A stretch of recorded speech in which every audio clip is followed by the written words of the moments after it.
नाज़रीन, उधर वज़ीर आज़म ने गरीब आवाम के लिए रिलीफ पैकेज का ऐलान किया। इधर यूटिलिटी स्टोर्स पर भी कीमतें बढ़ा दी गई।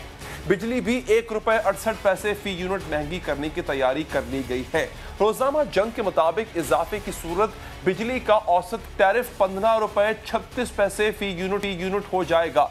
इधर वज़ीर आज़म कह रहे थे कि घी, आटे और दाल पर 30% सब्सिडी दी जाएगी। उधर यूटिलिटी स्टोर्स पर कीमतें बढ़ाने का नोटिफिकेशन जारी किया जा रहा था। इस नोटिफिकेशन के मुताबिक घी की फी किलो कीमत में ₹53 का इजाफा किया गया है। कुकिंग ऑयल ₹65 फी लीटर महंगा किया गया। इसके साथ साथ परचून बाजार में चीनी की कीमत में ₹130 किलो जो है वो उसको छू रही है। महंगाई की ये सूरत हाल हुकूमत के रिलीफ पैकेज पर संगीन सवालात उठा रही है।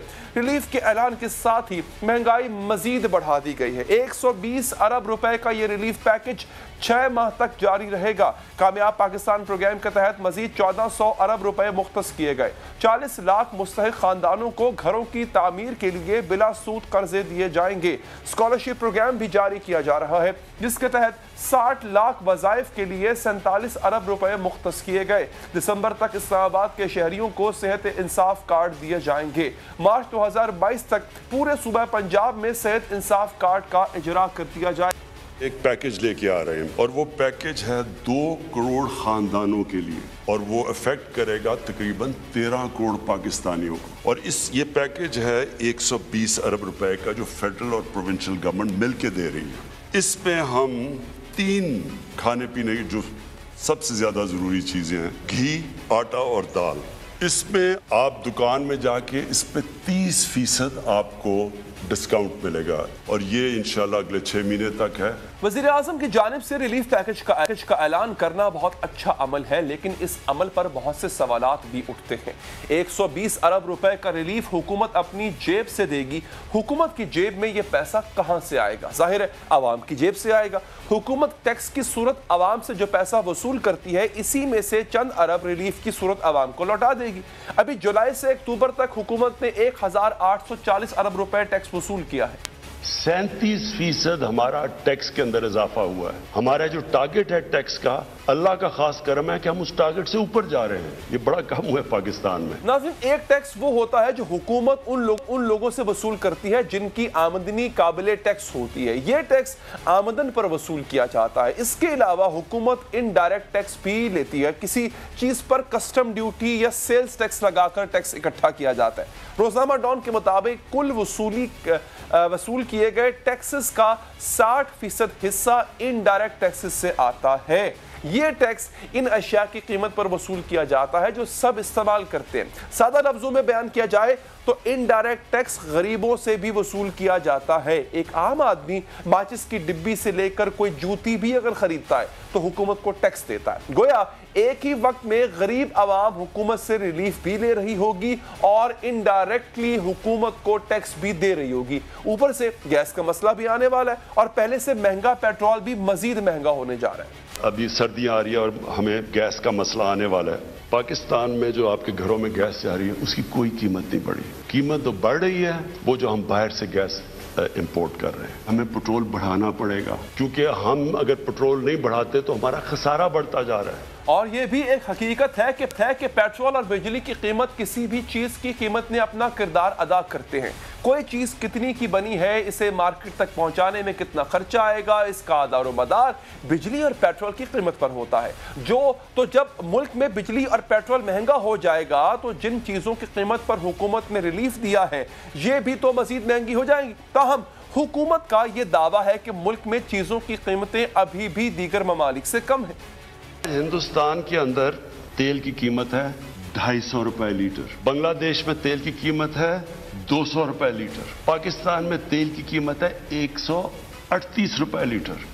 ये क्यों कम है? क्योंकि हमने जो लेवीज लगती हैं यानी जो टैक्स लगता है वो सारे हमने कम करते गए ताकि लोगों के ऊपर बोझ ना पड़े। बढ़ती महंगाई में आटा, दाल और घी पर 30% सब्सिडी एक आम आदमी की जिंदगी में कितनी आसानी लाएगा और हुकूमत की दी गई सब्सिडी लेने का तरीकाकार क्या है, पूछेंगे वज़ीर मुमलिकत फारूक हबीब साहब से। और माहिर मईशत डॉक्टर अशफाक हसन भी हमारे साथ मौजूद होंगे। फारूक साहब, पहले मैं आपसे आगाज करूंगा। सर, ये बताइएगा कि इसके पैसे क्या हमारे पास हैं, एलोकेशन हो चुकी? एक दूसरा ये इसको बांटने का तरीका कार क्या होगा? यूटिलिटी स्टोर्स पर, आम किराना स्टोर्स पर, कहां पे ये सहूलत मैसर होगी? देखिए अली हैदर साहब, पहले तो आपका बड़ा शुक्रिया कि आपने प्राइम मिनिस्टर साहब के जो एहसास राशन सपोर्ट प्रोग्राम है इसको आपने अप्रिशिएट किया। मैं अब आपके सामने इसका जो है वो तफसीलात रखे देता हूँ। ये टोटल 120 अरब रुपया जो है वो इसके लिए रखा गया है और 20 मिलियन ख़ानदान यानी कि 2 करोड़ ख़ानदान इससे मुस्तफ़ीद होंगे, जो कि तकरीबन पाकिस्तान के 13 करोड़ आबादी बनती है, जो कि पाकिस्तान की आबादी का 53% है। इन तक ये सब्सिडी जो है वो कैसे पहुंचेगी, उसके लिए बड़ा एक आसान तरीका है कि एहसास का जो वेब पोर्टल है वो आइंदा आने वाले बरोज़ पीर को वो ओपन हो जाएगा। उस पोर्टल पे जाकर आपको अपना शनाख्ती कार्ड नंबर और आपको अपना मोबाइल नंबर डालना होगा, जिससे आपकी एलिजिबिलिटी का यानी कि आपकी अहलियत का जायज़ा ले लिया जाएगा। पाकिस्तान के अंदर वो लोग जिनकी आमदन तकरीबन 31 से 32 हज़ार या उससे कम है, वो इस प्रोग्राम के जो है वो अहल होंगे और एहसास के पास पूरा एक इनकम का सर्वे मौजूद है डिफरेंट इनकम ग्रुप्स का, वो उसका जायज़ा बखूबी आसानी से ले सकते हैं। इसमें 3 मेन आइटम्स को फोकस किया गया है जो कि लोगों की ज़रूरत के लिए बहुत अहम है। आटा, दाल और घी, इस पे जो है वो उनको 30% सब्सिडी के बतौर उनको उन मुतलका स्टोर से जो कि इस प्रोग्राम का हिस्सा होंगे, जो कि करियाना गली मोहल्लों में मौजूद है, उससे उनको जो है वो सस्ती अशिया मिलेंगी। और नेशनल बैंक इसके अंदर इन्वॉल्व है और एक ऐप जो है उस करियाने को डाउनलोड करनी पड़ेगी और जो सेल्स होंगी इससे करियाने वाले का भी फ़ायदा है, क्योंकि मैं आपके प्रोग्राम में पाकिस्तान के तमाम करियाना स्टोर्स को भी ये मैसेज देना चाह रहा हूँ, इसमें उनका भी फ़ायदा है। एक उनकी सेल्स में इजाफा होगा, उसमें जो उनकी फुटफॉल बढ़ेगा, उसके साथ जो वहाँ पर सेल होगी उस सेल का एक इंसेंटिव भी उनको दिया जा रहा है। कुछ परसेंटेज वो वाजे हो जाएगी, 5% या 7% ऑफ उसकी सेल है, उससे लोगों का रुझान बढ़ेगा, वो उससे रजिस्टर्ड होंगे। और ये डिजिटल राशन कार्ड है, ये एहसास डिजिटल राशन कार्ड है और जो इसके बेनिफिशरीज होंगे उनको एक कोड दे दिया जाएगा। वो कोड जाके दुकानदार के साथ शेयर करेंगे, वो ऐप में डालकर आटा, घी, दाल की जो वो मुतलका क्वांटिटी लेना चाहता है, उस क्वांटिटी की जो टोटल कीमत बनेगी उसमें से 30% वो माइनस करके एक चीज बिल जो है वो आपका जवाब काफी मुफस्सल था, उसमें एक चीज इजाफा करते चले इंफॉर्मेशन के लिए। देखिए सर, एक तो इसमें अहलियत का आपने कहा जायजा लिया जाएगा, उसका मयार क्या होगा, एक दूसरा ये सर इनमें से अक्सरियत जो है वो कोई रेहड़ीबान होता है, कोई बेचारा खाकरोब होता है, कोई पंक्चर की दुकान पे बैठा होता है, इनमें से अक्सर के पास ना स्मार्टफोन नहीं होते, अगर होते भी हैं तो वो शायद इतने टेक सेवी नहीं होते कि उनको वो ऐप यूज करें फिर वो कोड लेकर आए। तो आपको नहीं लगता ये थोड़ा सा मुश्किल हो जाएगा इस एक पर्टिकुलर तबके के लिए कि पहले वो थोड़ा सा इस टेक्नोलॉजी से आशना हो और बाद में उसको रिलीफ मिले? अली, मैं आपको ये तमाम तजर्बे जो है ना हो चुके हैं। पाकिस्तान के अंदर 18 करोड़ जो है मोबाइल कनेक्शंस मौजूद हैं, हमारे पास 12 करोड़ जो है वो 4G यूजर्स हैं और उतनी बड़ी तादाद के अंदर जो है वो हमारे पास करोड़ों में फेसबुक यूजर्स हैं, ट्विटर यूजर्स हैं। लोग इस हवाले से बड़ा आशना है। दूसरी बात यह है कि ऑलरेडी एक सिस्टम चल रहा है, वो आपके इल्म में इजी पैसा का, मोबाइल कैश ट्रांसफर्स का और इसके अलावा जो इजी लोड्स का सिस्टम है, ऑलरेडी जो दुकानदार हैं वो सारे सिस्टम से रोशनास हैं और पाकिस्तान की आबादी का ख़ास तौर के ऊपर ये तबका इन तमाम चीज़ों से रोशनास है। ये कोई नया पहिया जो है वो हमें ईजाद करने नहीं जा रहे, या ऑलरेडी एक सिस्टम्स मौजूद हैं जो माइक्रो फाइनेंसिंग के और जो माइक्रो कैश हैंडलिंग के, माइक्रो इकोनॉमी जो के जो मौजूदा सेटअप्स हैं उसके अंदर ये तमाम चीज़ें ऑलरेडी इन प्लेस्ड हैं। आपने अपने शुरू के एक सवाल में सवाल पूछा था, मैं उसको ज़रा क्लियर कर दूँ। जी, एक सवाल आपका मैं और क्लियर कर दूं, वो फिर रह जाएगी बात। आपने कहा कि ये ऑलरेडी इनमें से लोग जो हैं वो एहसास प्रोग्राम में रजिस्टर्ड हैं। एहसास कफालत प्रोग्राम को हमने 40 लाख से बढ़ाकर 1 करोड़ 20 करोड़ खानदानों के पास लेके जा चुके हैं। इसमें वो जो उनको कफालत मिल रही है 12,000 रुपया जो उनको मिलता है वो इससे हटके है, वो उनको मिलता रहेगा। इसमें नए लोग भी शामिल होंगे क्योंकि ये स्पेसिफिकली जो आलमी सतह के ऊपर 50 साल महंगाई का रिकॉर्ड टूटा है, जो कीमतों में इजाफा हुआ है, उसकी वजह से पाकिस्तान में भी बोझ बढ़ा है। पैसे तो कोविड के बाद वो तो एक पूरा हमारा, एक तो कोविड के दौरान कैश इमरजेंसी प्रोग्राम था ना, उसके अलावा उसमें हमने 100 अरब रुपया तकसीम किया था उस वक्त लोगों को, क्योंकि लोगों के कारोबार बंद हुए थे, रोजगार चले गए थे। वो था इमरजेंसी कैश सपोर्ट प्रोग्राम था। लेकिन एक एहसास कफालत प्रोग्राम है जिसको हमने बढ़ाकर टोटल एहसास के प्रोग्राम को हम 260 अरब रुपए पे ले गए हैं। ये उन 120 अरब रुपया उन 260 अरब रुपए से अलग है। ये डायरेक्टली पाकिस्तान के 13 करोड़ आबादी के लिए, 13 करोड़ अफराद के लिए वजीर आज़म इमरान खान साहब पाकिस्तान की तारीख का सबसे बड़ा फलाई प्रोग्राम लेकर आए हैं, जिसके समरात आइंदा आने वाले महीनों में अवाम को जो है वो मिलेंगे। आटा दाल ये बताइएगा, एहसास कीमत में सब्सिडी के तौर का एलिजिबिलिटी क्राइटेरिया, इसकी अहलियत का क्या क्राइटेरिया होगा, जरा ये भी बताइएगा। और ये जो आप बता रहे हैं कि रिलीफ मिल रहा है 120 अरब का, इसके लिए अहलियत का क्राइटेरिया क्या होगा, ये जरा आवाम के लिए इनकी इंफॉर्मेशन के लिए देखें। बुनियादी तौर के ऊपर तो हम एक एहसास सर्वे जो है वो अपना मुकम्मल कर चुके हैं कोविड के दौरान, जिसके अंदर लोगों का घर घर जो है वो सर्वे किया गया। वहाँ पर उनकी आमदन का भी जायज़ा लिया गया, वहाँ पर वो किस हालत में रह रहे हैं, उनके घर की क्या पोजीशन है, 1 कमरे का मकान है, 2 कमरे का मकान है, ये तमाम एक मुफस्सल उस हवाले से सर्वे मुकम्मल हो चुका हुआ है। उस हवाले से जो हमारे दफातर हैं एहसास के हर तहसील के अंदर, वहाँ पर नादरा के काउंटर्स लगे हुए हैं, वहाँ पर लोगों ने जाकर अपने आप को रजिस्टर्ड करवाया। उसके बाद हमारे पास बाकायदा फ़िल्टर्स मौजूद हैं जिससे हम चेक कर सकते हैं कि इनकी जो है वो पोजीशन क्या है और ये किस यानी कि किस हमारे माशरे के इनकम ग्रुप के अंदर ये फॉल करते हैं। उस लिहाज से तमाम डेटा जो है वो एहसास प्रोग्राम डॉक्टर सानिया निश्तर के पास जो है वो मौजूद है, उससे उसको असेस करना मुश्किल नहीं है। और याद रहे आपको कि इसी एहसास प्रोग्राम में हमने, आपको याद होगा कि इन्हीं फिल्टर्स की बुनियाद के ऊपर हमने जो 17वें ग्रेड से 21वें ग्रेड के सरकारी मुलाजमीनों को भी पकड़ा था, 8 लाख उन घोस्ट लोगों को पकड़ा था जो बेनजीर इनकम सपोर्ट प्रोग्राम यानी कि इससे फायदा ले रहे थे। आगे अच्छी बात है, आप लोग जानना चाह रहे हैं कि भैया हमारा क्या होगा, तो उनको बताएं कि मजीद लोग भी रजिस्टर करा सकते हैं खुद को इस प्रोग्राम में। जी बिल्कुल बिल्कुल, इसमें बिल्कुल नए लोग आएंगे, क्योंकि वही जो एहसास का वेब पोर्टल होगा उसमें मैंने फिर आपको कहा कि इससे शनाख्ती कार्ड और आपको अपना मोबाइल नंबर जो है उसमें देना होगा। 18 करोड़ मोबाइल कनेक्शंस ऑलरेडी लोगों के पास मौजूद हैं और शनाख्ती कार्ड भी लोगों के पास मौजूद है। जिसके पास नहीं होगा, इससे लोगों का शनाख्ती कार्ड बनाने का रुझान भी आपके इल्म में बढ़ेगा और जो पहली बार शनाख्ती कार्ड बनाता है उससे तो कोई पैसा भी वसूल जो है वो नहीं किया जाता। इससे हमारी जो इकॉनमी है वो भी डिजिटल होगी। आप ये देखेंगे कि इकॉनमी भी जो है वो हमारी डॉक्यूमेंटेड हो जाएगी ग्रास रूट की सतह के ऊपर। और इस पे करियाना स्टोर के लिए ना सिर्फ अपनी सेल बढ़ाने का इंसेंटिव मौजूद है, बल्कि उसके साथ साथ उसको सेल के ऊपर एक परसेंटेज इंसेंटिव भी, यानी उसको एक फ़ायदा भी फराहम किया जाएगा। तो मैं समझता हूँ कि ये एक बड़ा ट्रांसपेरेंट और शफाफ प्रोग्राम लाया गया है और वज़ीर आज़म इमरान खान साहब की हदायत के ऊपर उनकी टीम ने इसके ऊपर काफ़ी काम किया है। अच्छा फारूक साहब, अब मैं अगला सवाल, उसका ताल्लुक मईशत से भी है मगर थोड़ा सियासी लेवल का भी वो सवाल है। 2 बड़े खानदान अपना पैसा वापस ले आए, वादा करता हूँ कीमतें आधी कर दूंगा। सर ये मतलब आपने तो पैसे इनसे निकलवाने थे सर, अब हम रिक्वेस्ट करने पे आ गए हैं कि यार अब प्राइम मिनिस्टर साहब ने बकायदा रिक्वेस्ट की है उनसे। तो ये तो आप कह रहे थे कि आप पेट फाड़ के निकालेंगे, इनको दबोच के निकालेंगे। तो सर आई थिंक वो काम हाथ से निकल गया आपके। नहीं अली, वो उसको अपना देखने का तनाजुर है। लेकिन बेसिकली प्राइम मिनिस्टर साहब का जो आज का फोकस था वो थी मुल्क की इकॉनमी कहाँ हमें मिली, कहाँ हम मुल्क की इकॉनमी को लेकर आए कोविड के असरात के बावजूद।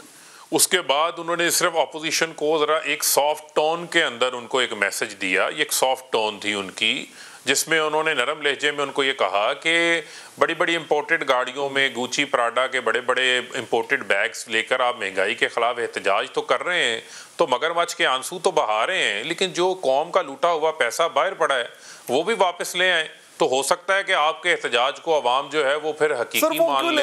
उस वक्त तक तो अवाम उस एहतजाज को हकीकी नहीं माने। आपने सख्त लहजे में भी कहा, तब भी उन्होंने बात नहीं मानी आपकी।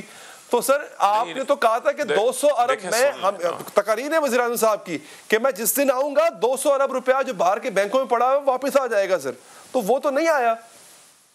देखें बुनियादी तौर के ऊपर देखें, बुनियादी तौर के ऊपर जो एहतसाब का अमल है, जो केसेस हैं, वो अपनी अपनी जगह के ऊपर जो है वो जारी हैं। यहाँ पर नवाज शरीफ को सज़ा भी हुई है। अभी उन्होंने हाई कोर्ट का फैसले को सुप्रीम कोर्ट में वो नहीं लेके गए। उनकी अब जायदादें भी जो हैं, जो उनको जुर्माना हुआ, वो भी नीलाम होने जा रही हैं। अभी जो असासे हैं, ये जो 4 लंदन के अंदर मौजूद हैं, 16-16A, 17-17A, ये भी जो है वो म्यूचुअल लीगल जो असिस्टेंस जो हमारा लीगल उनके साथ एग्रीमेंट है, उसके तहत पाकिस्तान को ये भी हम वापस हासिल करेंगे। उसके ऊपर भी हम अपना प्रोसेस इनिशिएट करेंगे। तो रिकवरीज तो हुई हैं। रिकवरीज तो नैब ने 550 अरब रुपया जो है वो रिकवर किया है। जो हमारा एंटी करप्शन पंजाब है, उसने 300-350 अरब रुपया उसने रिकवर किया। की रिपोर्ट कह रही है कि हमें पता ही नहीं है वो 800 अरब रुपया है कहाँ जो नैब ने रिकवर किया। वो कौमी खजाने में तो जमा नहीं हुआ। देखें वो तो नैब से वो पैसा कहाँ जा रहा है। देखें वो पैसा तो जो है जहाँ भी कोई रिकवरी होती है वो पैसा नैब जमा करवाता है। लेकिन अगर उसमें कुछ पैसे ऐसे हैं जो कि बड़ी जिसको कहते हैं चीटिंग एट पब्लिक लार्ज के तौर के ऊपर, अगर वो लोगों के साथ बड़े पैमाने पे फ्रॉड हुआ, हाउसिंग सोसाइटियों से रिकवर हुआ, तो वो पैसा उन मुतासरीन को भी वापस किया जाता है। और जो पैसा सरकारी खजाने का चोरी हुआ हो वो सरकारी खजाने में आ जाता है। तो जब नैब की रिकवरीज बताई जाती हैं, ये तो आप assumption पे बात करें ना, वजारत खजाना कह रही है इसका रिकॉर्ड होना चाहिए। नहीं, मैं assumption पे नहीं कर रहा। ऐसा ही जैसे आप कह रहे हैं, मैं assumption पे नहीं कर रहा। होनी चाहिए ना सर, वो तो नहीं है।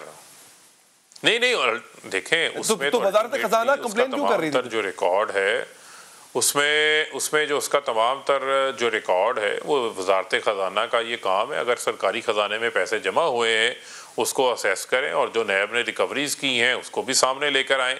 लेकिन बुनियादी तौर के ऊपर तो मैं ये फिर बात आपको ये दोहराना चाहता हूँ कि जो अपोजिशन है, ये अपोजिशन ने कभी एक दूसरे के ख़िलाफ़ अली हैदर एहतजाज नहीं किया था।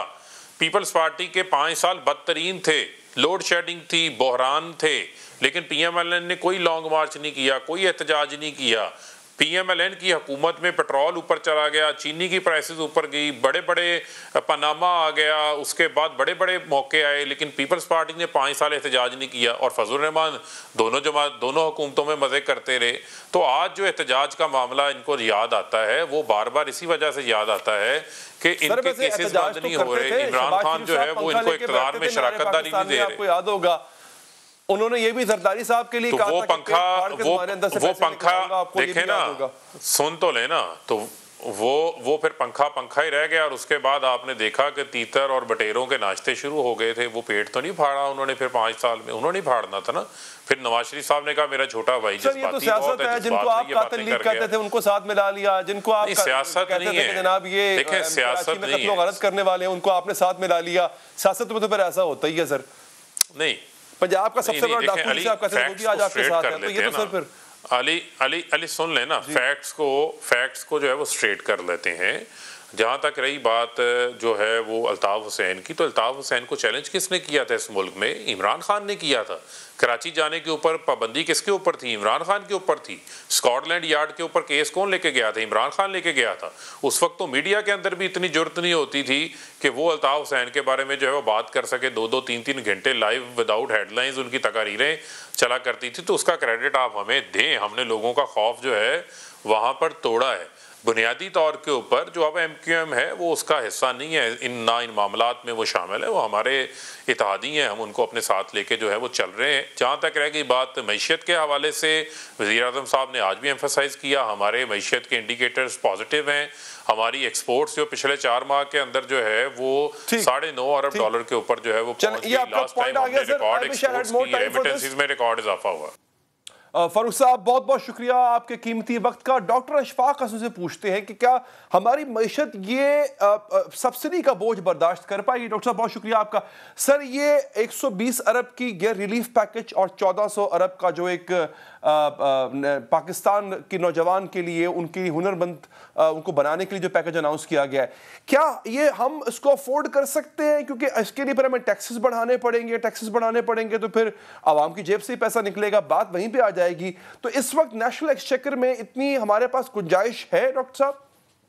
लेकिन सबसे पहले तो मैं प्राइम मिनिस्टर को जरूर दाद दूंगा कि कम से कम उनको ये एहसास हो गया है कि चीज़ें ठीक नहीं हैं। 2018 में जब वो आए थे उस वक्त भी ठीक नहीं थी, और अब उन्होंने कहा कि आज भी ठीक नहीं है।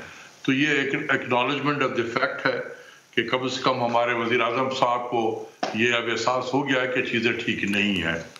दूसरी चीज़ ये है कि ये अक्सर मैं देखता हूँ कि वज़रा के लेवल पे जो स्पोक्समैन है वो बहुत कंपैरिजन करते हैं। पेट्रोल की कीमत पाकिस्तान में ये है तो भारत में ये है, बांग्लादेश में ये है। देखें, बात ये है कि मेरे नज़दीक इर्रेलेवेंट है। उसकी वजह यह है कि अगर फर्ज कर लें कि जैसे भारत में 72 उनका रुपया $1 के बराबर है और पाकिस्तान में भी अगर 72 रुपया एक के बराबर हो, तो आप देखेंगे कि अगर वहां 105 रुपया पेट्रोल की कीमत है तो पाकिस्तान में भी 105 रुपया होगा। लेकिन अब अगर हमारी करेंसी डिवैल्यू हो जाए और आज 500 रुपया पर डॉलर हो जाए, तो आप देखेंगे कि भारत में यही पाकिस्तानी करेंसी में जो है वो या भारत की करेंसी में हमारे यहाँ जो है ये हमें पाकिस्तान बहुत सस्ता लगेगा भारत के मुकाबले में। हम कहेंगे कि कंपैरिजन कर लें। बात यह है कि हमने अपनी करेंसी को डिवैल्यू कर करके इस कंपैरिजन को, हमारा पर्पस ये थोड़ी है कि हमें ये बताना है कि हम भारत से ज्यादा सस्ते हैं या फ्रांस से ज्यादा सस्ते हैं। हमें ये देखना है कि हमारी करेंसी जा कहाँ रही है, इस करेंसी को बेहतर करें। ये सब, इससे आवाम को कोई ये नहीं होगा कि आवाम जो मार्केट में जाती है जो चीजें वो खरीदेगी, जो उसको पैसे देने पड़ते हैं, उसके लिए वो मैटर करता है। उसके लिए ये मैटर नहीं करता है कि भारत में ये चीज कितने में बिक रही है। ठीक है, भारत का पर कैपिटा इनकम भी हमसे बहुत ज्यादा है। तो ये इस कंपैरिजन से मैं बार बार कहता हूं हमें हटना चाहिए। हमें कोशिश ये करना चाहिए कि अपने मुल्क को कैसे हमने ठीक करना है। अच्छा डॉक्टर साहब, अगली बात जो बड़ी इंपॉर्टेंट है वो है सब्सिडी। ये 30% सब्सिडी दी जा रही है, तकरीबन कोई 1-1.25 करोड़ लोगों को दी जा रही है। उसमें घी है, आटा और दाल है, ये बेसिक चीजें हैं। सर, मेरा पहला सवाल ये है कि ये सब्सिडी क्या सही हल है, क्या ये देरपा हल है 30% सब्सिडी? और दूसरा इसमें हिस्सा ये है इसका कि इस इतनी बड़ी सब्सिडी देने के लिए हमारे पास पैसे हैं, वो पैसे कहां से आएंगे? वो आवाम पे मजीद टैक्स लगा के पैसे जनरेट किए जाएंगे ताकि दोबारा उसी आवाम को 30% सब्सिडी दी जा सके? देखिए, एक तो ये है कि जैसे मैंने कहा कि वजीर आजम साहब को ये जरूर एहसास है कि आवाम बहुत अंडर प्रेशर है। और ये जो 3-4 आइटम आपने बताया है, ये हमारे लोगों का, खासकर जो गरीब लोग हैं, इनकी एक बेसिक नेसेसिटीज में शामिल है। तो इतना तो एहसास है प्राइम मिनिस्टर का कि ये बहुत अंडर प्रेशर है और इनको कुछ सरकार की तरफ से मदद की ज़रूरत है। लिहाजा उन्होंने ये ऐलान किया है। ये ऐलान उस लिहाज से तो ठीक है कि आप अपने अवाम को, खासकर गरीब अवाम को जिनके पास एहसास का जो कार्ड है वो जाके कार्ड शो करेंगे तो उनको मार्केट में 30% जो भी रेट है उससे 30% कम उसको मिल जाएगा। तो उनके लिए तो रिलीफ तो है, जिनके पास कार्ड जरूर है उनको रिलीफ है। हुकूमत ये भी कोशिश करेगी कि जिनके पास अभी कार्ड नहीं बने हैं तो उनको कार्ड भी उनके जल्दी बन जाए। जो डिजर्विंग लोग हैं, जो गरीब हैं, उनको कार्ड भी दिया जाए। लेकिन ये टेम्पररी सोल्यूशन जरूर है, ये देर पा सोल्यूशन नहीं है ये, क्योंकि पाकिस्तान का बजट इतने लंबे मुद्दत तक इस किस्म की चीज़ों को नहीं कर सकेगा बर्दाश्त। जैसा कि आप देख रहे हैं कि हम IMF के प्रोग्राम में भी हैं, हर में जो है वो कंडीशनलिटीज की बातें हो रही होती हैं। तो ये टेम्पररी सोल्यूशन तो है कि हम आज जिस डिफिकल्ट और चैलेंजिंग इसमें से गुजर रहे हैं, जिस तरीके से मतलब ये है कि एक चैलेंजिंग टाइम है और इसमें अगर हम आपसे जानना चाहूंगा सकते हैं गरीबों की तो हमें थामना चाहिए। लेकिन ज्यादा जरूरी इस चीज की है कि प्राइम मिनिस्टर साहब गवर्नर स्टेट बैंक से पूछें कि ये तुमने मुझे कहां लाकर खड़ा कर दिया है, ये कि आज मुझे ये काम करना पड़ रहा है। ये जरूर पूछे बुलाकर, ये सिर्फ उसकी वजह से हुए हैं। इंटरनेशनल महंगाई तो है, लेकिन जब वो इंटरनेशनल महंगाई जब पाकिस्तान में वो लैंड करता है, उसमें एक्सचेंज रेट का बहुत रोल है यहाँ पहुंचाने में, क्योंकि चीजें आसमान पे उसकी कीमतें पहुंच गई हैं। इसकी तरफ तवज्जो दें। ये जो काम कर रहे हैं प्राइम मिनिस्टर साहब, ये टेम्पररी रिलीफ, ये ठीक है, अच्छी चीज है। मैं कहता हूं कि बिल्कुल ठीक काम कर रहे हैं इस लिहाज से कि कम से कम जिनके पास कार्ड है 6-7 मिलियन के करीब लोग, कम से कम उनको तो बेनिफिट मिलेगा इससे। अच्छा डॉक्टर साहब ये बताइएगा सर, मैं अब अगली चीजें जो प्राइम मिनिस्टर साहब ने खुद कहा है ये कि पेट्रोल महंगा होगा, मजीद महंगा होगा, इसका मतलब है पेट्रोल महंगा होगा, उससे जुड़ी हर चीज दोबारा और महंगी हो जाएगी। ये भी उन्होंने कहा बिजली महंगी होगी, उससे जुड़ी हर चीज महंगी हो जाएगी, हमारी प्रोडक्शन कॉस्ट महंगी हो जाएगी हर चीज की। सर ये 30% सब्सिडी कितनी फायदेमंद रहेगी कि मौजूदा जो कीमतें हैं उनसे मजीद महंगी होने जा रही हैं तमाम चीजें, और उस पर जब 30% सब्सिडी दी जाएगी तो उस सब्सिडी का क्या फायदा होगा? देखिए बात यह है कि जो प्राइम मिनिस्टर साहब ने कहा है कि पेट्रोल भी महंगा होगा और बिजली भी उनके रेट भी बढ़ेंगे, उसका बैकग्राउंड ये है कि जब हम अभी IMF से मुज़ाकरात जो हमारी टीम कर रही है, तो आप हमारे अपने बजट में देखें तो हमने 600 बिलियन के करीब पेट्रोलियम डेवलपमेंट में लेवीज के मद में हमने हासिल करना था आवाम से। तो 600 बिलियन हमने अपने बजट में रखा हुआ है कि यहाँ से हमने हासिल करना है। फिर यह है कि हम 30 रुपया फी लीटर पेट्रोलियम डेवलपमेंट लेवी लगा सकते हैं। तो IMF का यह कहना है कि भाई 600 बिलियन जो आपने बजट में रखा है तो ये तो आप हासिल करें, और इसको हासिल करने के लिए आपके पास तो रूम है कि आपको सुप्रीम कोर्ट ने इजाजत दी है कि 30 रुपया पर लीटर तक आप चार्ज कर सकते हैं पेट्रोलियम डेवलपमेंट लेवी। लेकिन हमारे वजीर खजाना ने उनसे जाके बातचीत की कि भाई देखो ये हमने ठीक है बजट में तो हमने डाला था 600, हम शायद 600 बिलियन हम इकट्ठा नहीं कर सकते हैं। हम ये 30 रुपया फी लीटर जो है वो इसको पेट्रोलियम डेवलपमेंट लेवी का हम नहीं लगा सकते हैं। इस वक्त गालिबन 3 रुपया 28 पैसा या 3 रुपया 25 पैसा पर लीटर जो है पेट्रोलियम डेवलपमेंट लेवी है।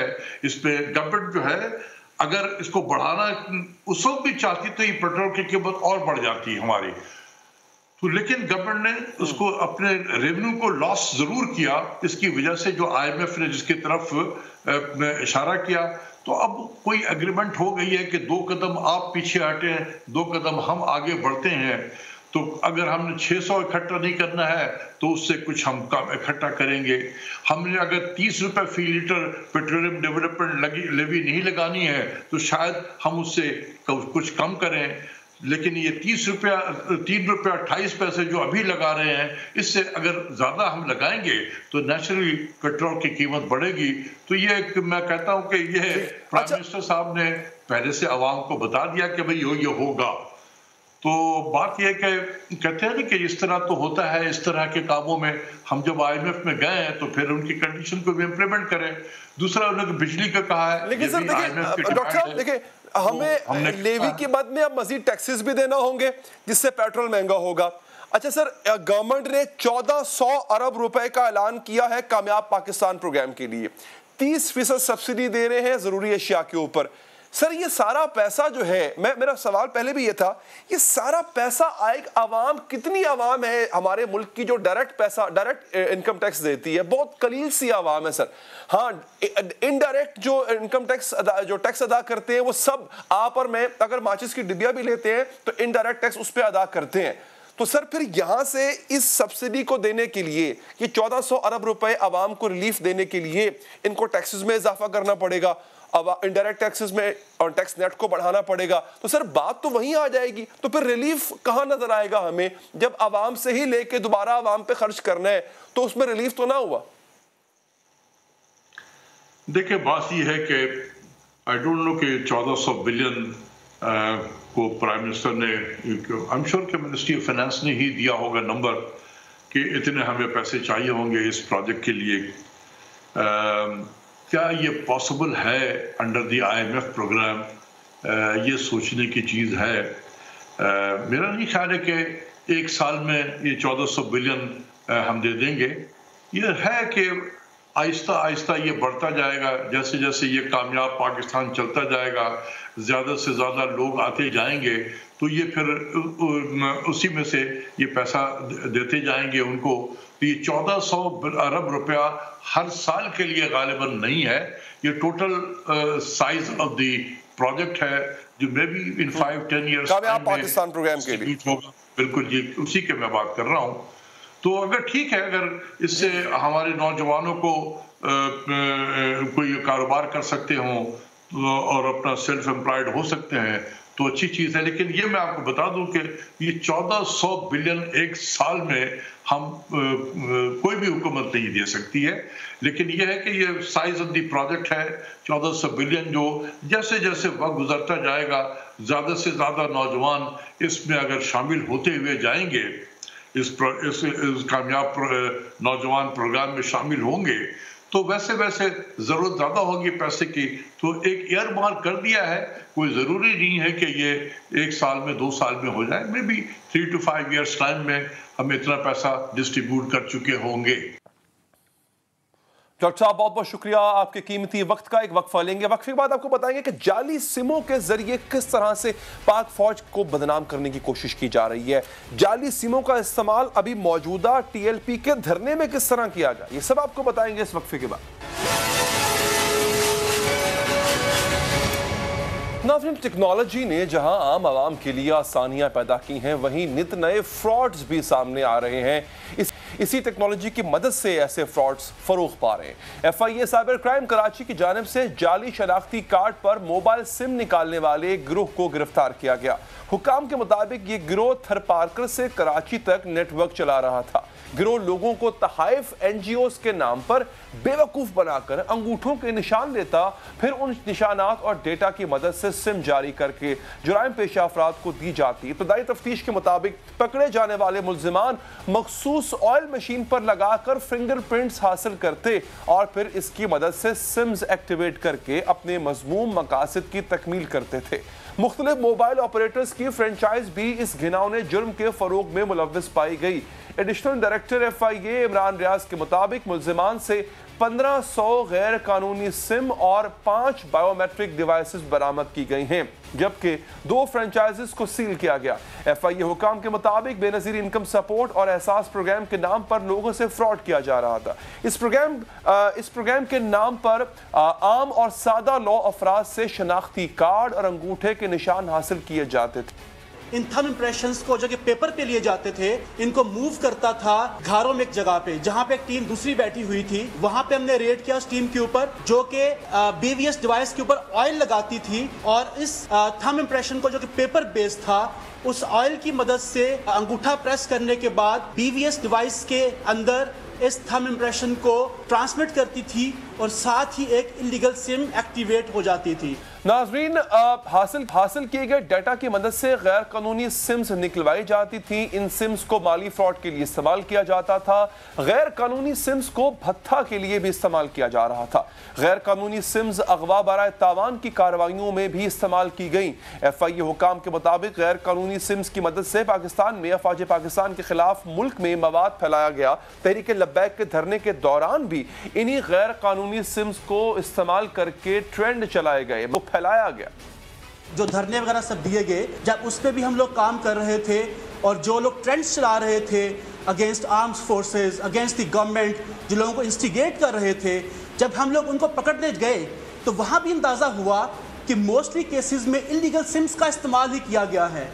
ये गिरोह कैसे काम कर रहे हैं, इनसे बचा कैसे जा सकता है, इन सब पर बात करने के लिए हमारे साथ मौजूद हैं head of cyber crime cell FIA Sindh जनाब इमरान रियाज साहब। इमरान साहब, बहुत शुक्रिया आपका। अच्छा इमरान साहब, ये बताइएगा कि ये अगर इस तरह इतना बड़ा काम कर रहे थे, ये क्या माली फायदे के लिए कर रहे थे, किसी एजेंडे पर थे, मतलब बैक सपोर्ट पे कौन था इनका, किस मकसद के लिए काम किया जा रहा था? थैंक यू सो मच जी। पहली बात तो ये है कि अभी तक की जो फाइंडिंग्स हमारी हैं उसके मुताबिक तो ऐसा ही है कि ये सब लोग माली फ़ायदे के लिए काम कर रहे थे, और माली फ़ायदा भी बहुत कम मिकदार के अंदर। जैसे कि आपको मैंने पहले भी इन्फॉर्म किया लेकिन प्रेस कॉन्फ्रेंस में, कि एक फ्रेंचाइज जो थी वो जो आउटसोर्सिंग कर रही थी, आउटसोर्सर को 1000 रुपये देती थी। अब आउटसोर्सर जो था, फील्ड का जो लीडर था, जो कि थंब इम्प्रेशन ले रहा था, उसको 700 रुपये पर सिम दे रहा था, और आगे से फील्ड का जो लीडर था, फील्ड लीडर, टीम लीडर जो था, वो आगे जो टीम का मेंबर था उसको 400 रुपये पर सिम दे रहा था। तो आप इससे अंदाज़ा लगा सकते हैं कि जी कितने कम फायदे के लिए सारा ये काम हो रहा था as far as this field team is concerned. अब जहाँ तक बात हम फ्रेंचाइज की करते हैं, तो फ्रेंचाइज में ये है कि इनको ऑपरेटर की तरफ से टारगेट्स मिलते हैं कि आपने इस पर्टिकुलर टाइम में, इस क्वार्टर में इतनी सिम्स को बेचना है। तो उन टारगेट्स को अचीव करने के लिए ये लोग थर्ड पार्टी से रब्ता करते हैं, आउटसोर्सिंग करते हैं, और इस टारगेट को अचीव करने के लिए इस तरह का घनौना काम करते हैं। अब इनको हर सिम बेचने के ऊपर ऑपरेटर की तरफ से पैसे मिलते हैं। अच्छा, दूसरा उसमें यह है कि इस जो आपका थर्ड पार्टी है, वो आउटसोर्सिंग पार्टी जो है वो क्या कर रही है कि इन जाली सिमों को मार्केट में क्रिमिनल्स को बेच रही है। क्रिमिनल्स क्या करते हैं कि इन जाली सिमों को क्राइम में इस्तेमाल करके फेंक देते हैं।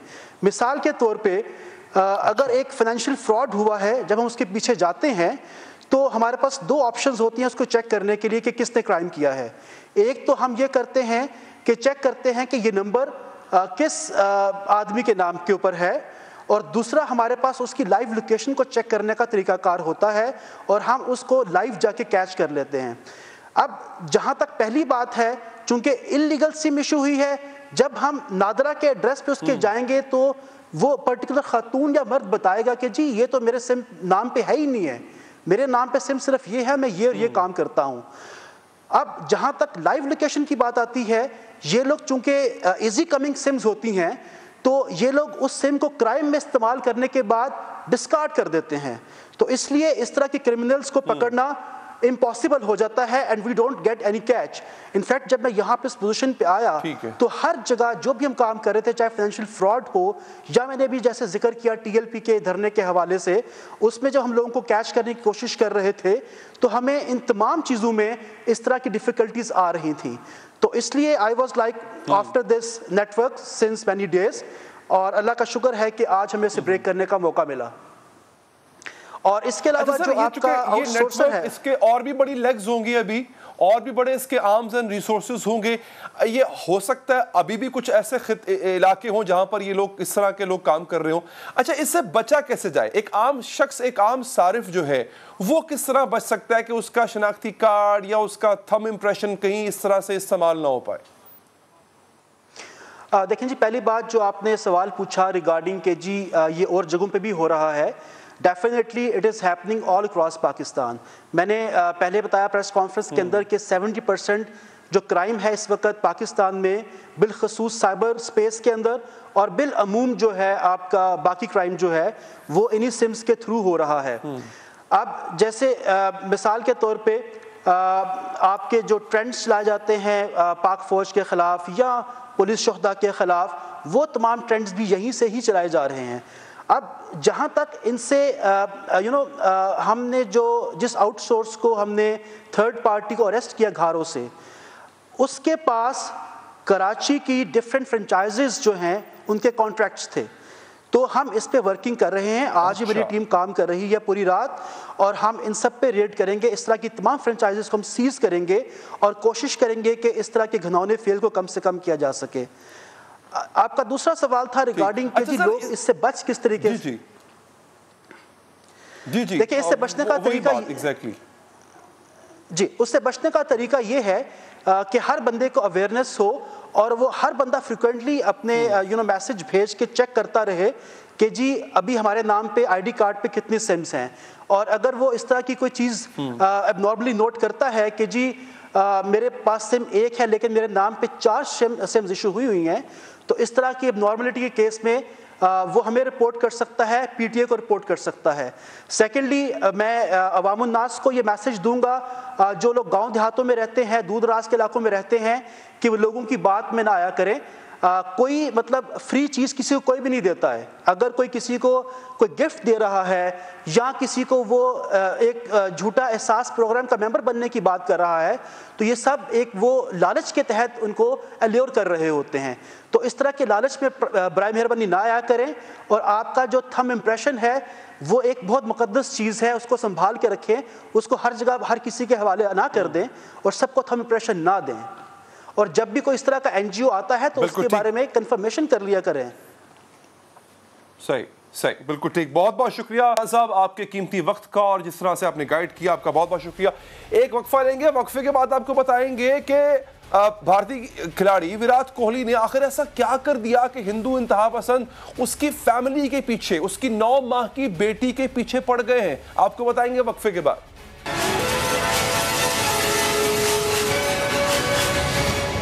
नाज़रीन, नरेंद्र मोदी सरकार की फैलाई नफरत भारत ने अपने पंजे गाड़ चुकी है। इंतहा पसंद इक़दार और इखलाकियात का दामन छोड़ चुके हैं। नफरत की आग में जलकर तमीज़ और तहजीब सब खो चुके हैं। तकब्बुर में मुब्तला हो चुके हैं। झूठे एहसास से बर्तरी का शिकार हो चुके हैं। भारत में मौजूद इंतहा पसंद मजहब की बुनियाद पर तासुब बरतते हैं, इल्ज़ामात लगाते हैं। जो इस तासुब की निशानदही करता है, इन इल्ज़ामात का जवाब देता है, इंतहा पसंद फिर इसे भी निशाना बनाते हैं, और ये सब करते हुए अपने जहनों में मौजूद सब गंद उगल देते हैं। इन इंतहा पसंदों की पहुंच से न फन महफूज है, न सकाफत महफूज है, न खेल महफूज है, और ना ही किसी की इज्जत। क्रिकेट जिसे जेंटलमैन गेम कहा जाता है, भारत में यह खेल भी मोदी गर्दी का शिकार हो चुका है। T20 वर्ल्ड कप में भारत की टीम मुसलसल 2 मैच हारी। पहले पाकिस्तान से हारी, फिर दूसरा मैच न्यूजीलैंड से हारी। भारत में मौजूद इंतहा पसंदों को अपनी टीम की शिकस्त बर्दाश्त नहीं हो रही। पहले उन्होंने अपनी टीम के मुसलमान खिलाड़ी मोहम्मद शामी को इल्जामात का निशाना बनाया। जब क्रिकेट टीम के कप्तान विराट कोहली ने उनकी हिमायत की, तो उन इंतहा पसंदों ने अपनी तोपों का रुख कोहली की तरफ मोड़ दिया। उसकी 9 माह की बेटी को रेप की धमकियां देने लगे। यह सिलसिला उस वक्त शुरू हुआ जब पहले मैच में पाकिस्तान ने भारतीय क्रिकेट टीम को 10 विकेटों से हराया। भारत में मौजूद मुतासिब इंतहा पसंद अपने फास्ट बॉलर मोहम्मद शामी को इस शिकस्त का जिम्मेदार ठहराने लगे। तासुब का यह मुजाहरा सिर्फ इसलिए किया गया कि मोहम्मद शामी मुसलमान है। मोहम्मद शामी पर इल्जाम लगाया गया कि उन्होंने जानबूझकर रन्स दिए।